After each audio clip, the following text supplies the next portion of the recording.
The next case is Morrison v. Morrison. The opinion may be found at 43 Florida Law Weekly D1074A. The opinion was issued by Florida's 2nd District Court of Appeal on May 11, 2018. In this case, James and Pamela entered into a marital settlement agreement. Pursuant to the agreement, James agreed to give Pamela a percentage of any inheritance he later received from his parents. After the agreement was signed, James's father created a spendthrift trust.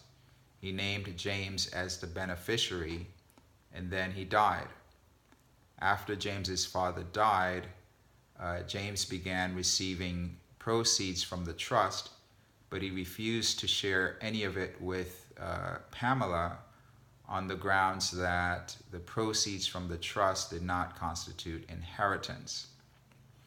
Pamela sued, and the trial court, relying on a statutory definition of the word inheritance, determined that Pamela was not entitled to any of the proceeds from the trust.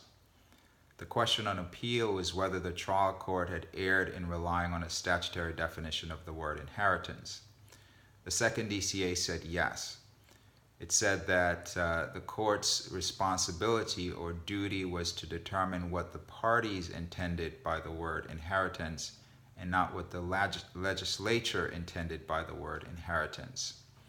The court said that since there was a latent ambiguity in the agreement as to whether the proceeds from the trust would fall within their definition of the word inheritance, the court was required to consider parole evidence in determining what the parties had meant by the word inheritance. Accordingly, the decision of the trial court was reversed and the case was remanded for further proceedings.